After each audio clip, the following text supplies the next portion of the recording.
Our town, Blackwood Falls, didn't just harbor rumors, it fed on them. That December, fear was almost tangible. The elementary kids barely breathed as they spoke of the thing from the sewers, a phantom that does not drown, emerging from the hell of the drains. I, Kaiden, heard it in the halls of Blackwood Middle. Miles, his eyes wide with terror, told me that his neighbor had seen the drain bubble in his bathroom. Not the faucet, the drain. The water rose.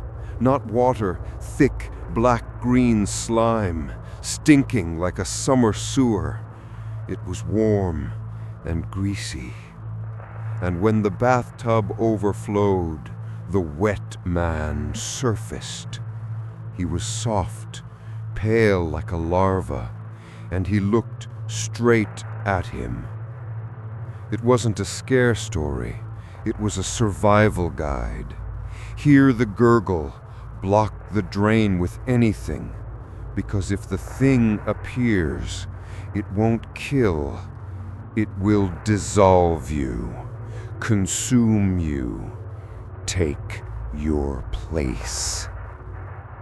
I thought it was nonsense, until I realized the only fiction was their childish attempt to make sense of absolute rot.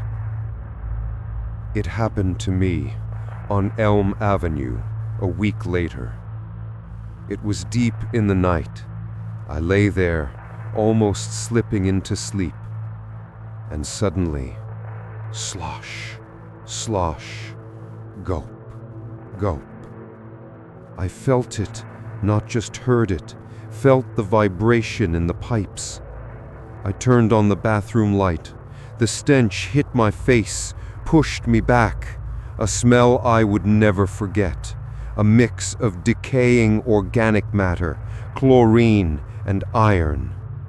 From the bathtub drain, dark green foam erupted. Not water, a colloidal mass, thick like processed stew. It rose, hissing, coloring the porcelain the shade of swamp rot. I grabbed the plunger and struck. The sludge responded with even greater force. Each bubble bursting released a new wave of acrid stench. I stepped back. The mass reached halfway up the tub. I stood trembling from cold and disgust. Then the water stopped. It lurked, grotesquely pulsing. Something began to press from within this green grave. I saw the surface bend. Beneath it, something dark and dense took shape. The water hissed as if its insides were boiling. With a loud squelching sound, the wet man rose. It was a bloated human body, skin pale green, covered in slime and scraps of debris. Naked, the body seemed spongy like soaked cardboard. It breathed heavily. The sound was like sludge being sucked through a sponge. The wet man reached out with slick hands, gripping the air. From his ribs, on his back, I saw thin, dark algae sticking to the rotting skin. "Don't come closer," my voice croaked. He didn't listen. His hands gripped the tub edge. He lifted his head. Eyes dark and empty, but staring straight into my soul. "You, Kaiden Asher." His voice was wet. With each word, a thin stream of thick green liquid dripped from his mouth. He stepped over the edge. His feet slapped the tile, leaving greasy prints. "You are filled," he stepped toward me. "I need you to be alive." I recoiled. It was Daniel Reese, missing for 3 years. "What are you?"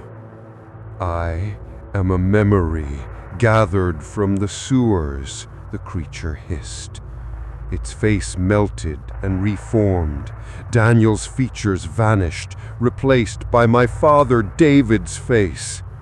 "I know who you are," a voice from childhood. "You are my son." Mom heard the noise. She entered the hall. "David?"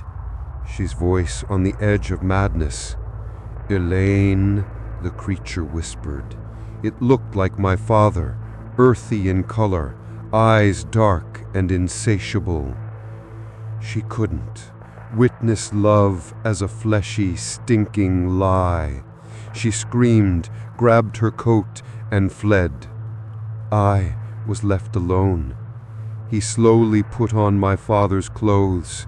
The shirt darkened and soaked through. "What is that place like?" I asked. "Pressure. You feel pulled toward the center of the earth. Only waiting. We wait for someone above to empty." I noticed his joints creaked and popped. He picked up a teacup, held it unnaturally, squeezing the knuckles white. By morning, I couldn't take it. He sat, smiling too wide, dull, lifeless teeth, the only solid thing in his body. Outside, I met the neighbor, Danielle. She was trembling. "He's at your place too?" she asked. "Yes." He came. She showed her hand, a deep cut.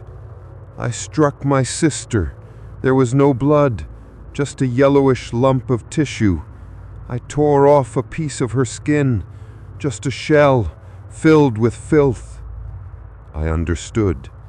My father, a biological puppet made of decay to take a place, to consume the living.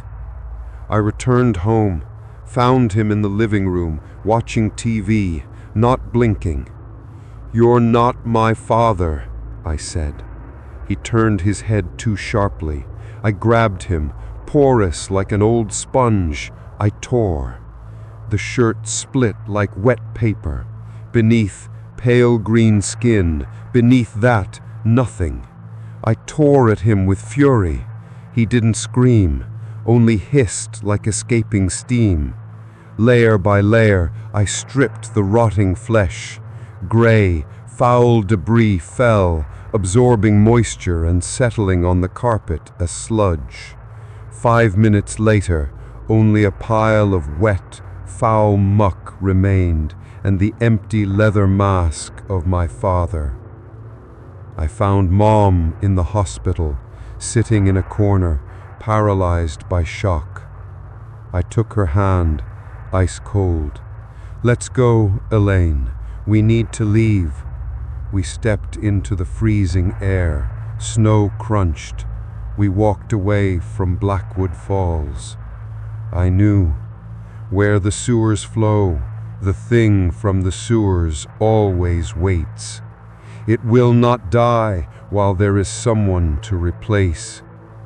And the most terrifying, in my house on Elm Avenue, the bathtub remained clean and empty, and it waited.